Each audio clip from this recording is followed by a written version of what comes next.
Australia, a bloody cool place to call home.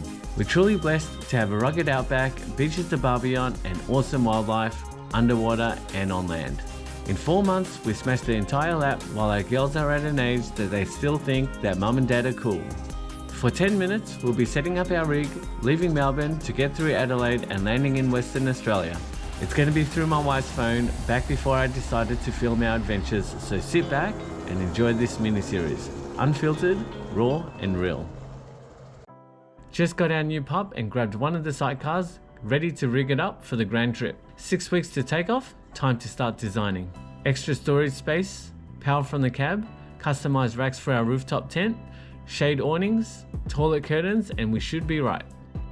2 weeks from hitting the road, time to test out the setup. Honestly, I thought it was perfect. It's only 4 months, kids will love it.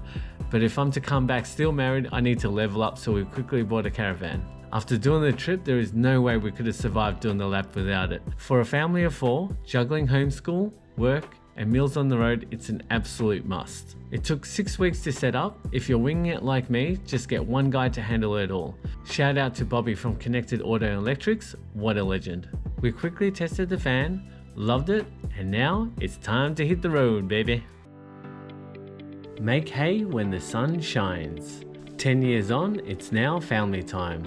Pretty hard to do this without guilt, but I'm doing my best. So we arrive at the caravan site and it's day 1 of 120. After setting up, the missus and I looked at each other, had this weird, scary, but exciting feeling, like we're doing it. We're actually bloody doing it. Hey Craig. Hello. Whoa, those waves are massive. Hey Zoe, pretend we're vloggers.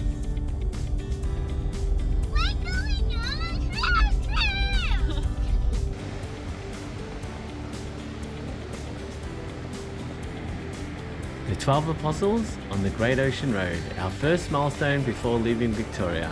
Came here when we were kids, and at the time it was a bit meh, but this time around I was more amazed. My parents were in awe last time we came. Maybe we just appreciate nature the older we get. Anywho, my parents missed the kids and wanted more cuddles, so they drove all the way up just to see them for one last time.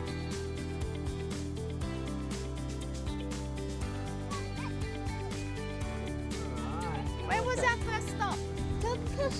Great Ocean Road. Enjoying the cruise and on our way to the first border crossing South Australia. Time to create a solid routine. Work before the kids get up, barbecue and breakfast outside under the awning, sofa line up lunch and homeschool the kids while I research our location and plan for the daily adventure. Pretty much that every day except for the weekends. Mount Gambier, home to the famous Blue Lake. Beautiful sight, but had more fun at this unnamed forest, found from the Adam Lindy Gordon car park. Locate the western footpath and you'll zigzag into this valley. Highly recommend, especially if it's in autumn. Next up, got dropped off to snorkel the Kilsby Sinkhole, one of Australia's best freshwater diving sites that's 60 metres deep. Found in the 1800s when a farmer noticed his sheeps kept on disappearing. While I was there, the kids enjoyed the Engelbrecht Caves, famous for its deep water filled chambers and underwater tunnels. Final stop here, the Umferston Sinkhole. Landscaper did an awesome job here, transforming the sinkhole into a sunken garden. Mount Gambier? Tick. Yay! 2 hours drive, Robe. Met some returning Melburnians, kids made friends and the adults had drinks. When you're doing the lap, let me tell you, you are never alone. Everyone you meet is so damn cool, young and old. The everyday interactions was one of my favourite parts of the journey. Towns vibing with heritage limestone buildings, chilled out at Robe ice creams and had happy snaps with the Big Lobster. If you're a Melburnian, Robe is a special place. At home, we can't drive on the beaches, so this is the first. Pretty exciting, but later I'll realise that WA beaches are much more fun to drive on. Cheers, Robe. Now when you're driving to Adelaide Hills, you'll find some pretty cool coastal stops. Gonna give you a heads up, there's a lot of poo-poo paper flying around. Unfortunately, South Australia doesn't have many public toilets, so having a caravan with a loo will put you in the good books with the missus. Now I had this vision of a perfect beachfront caravan view, but oh boy, mixing high winds and cold is not enjoyable. Instead, we hit the rolling hills of the McLaren Vale winery region, did what we do best, ate well and drank well. Naughty habit from those 80 to 100 hour work weeks. Not cheap, but geez, I love it. French food, degustations, tapas, single malt whiskey, yummy, yummy, yummy.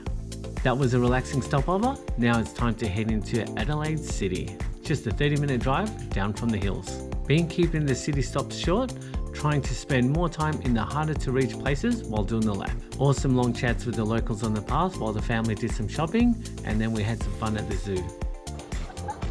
That looks like a Pokemon. Did notice a lot of homeless people here, so we made them some sangers.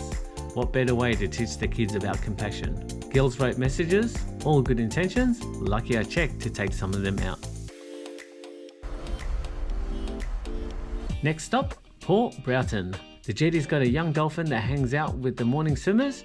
Poor guy lost his pod, just loves interacting with people. Oh wow, so beautiful.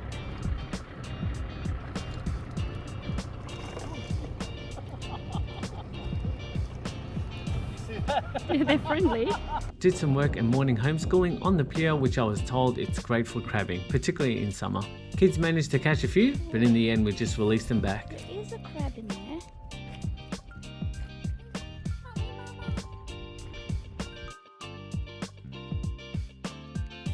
Hot tip when booking sites everywhere.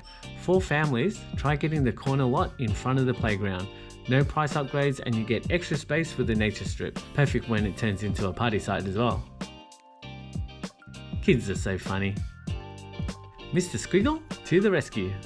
Port Broughton, see you later.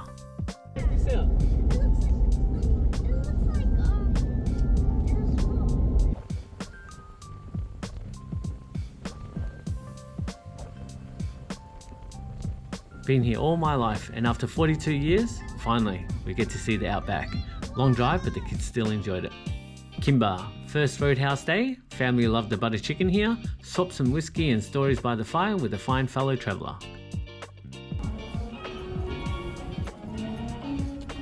What a way to finish, Anzac Day with a friendly and quiet town.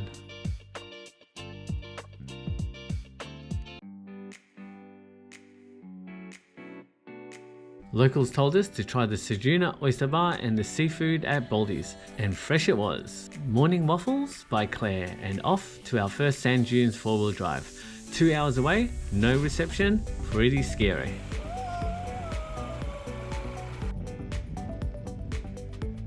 So this is going to be straight to that.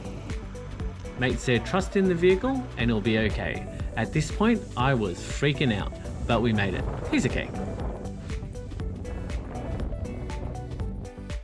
Sejuna School House Museum, and boy, do these guys have a collection. Definitely worth a visit. Thank you, Sejuna. Along to the next stop, old school windmills and our first pink lake.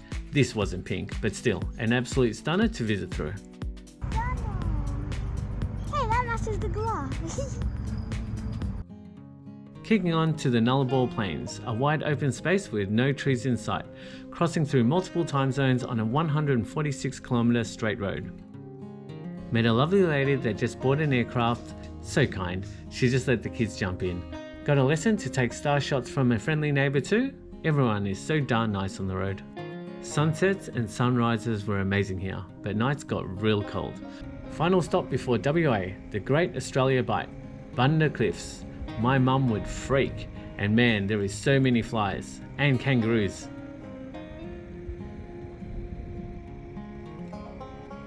Mrs. tried using the drone for the first time. Mate, this is hardcore. You can even see whales from up here.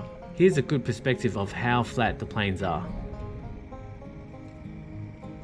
And this is me with our new neighbours. The caravan was shaking crazy from the wind that night. Pretty blind, I couldn't hear a thing. And there you have it. Melbourne to WA, first episode of our lap. I'll tell you what, I'm bloody excited for the next episodes, which will include Esperance, Exmouth, The Gib and Uluru. Next week we'll do the weekly camping videos and then I'll post episode 2. Takes bloody ages to edit. If you like it, click subscribe and I'll see you next week. Cheers!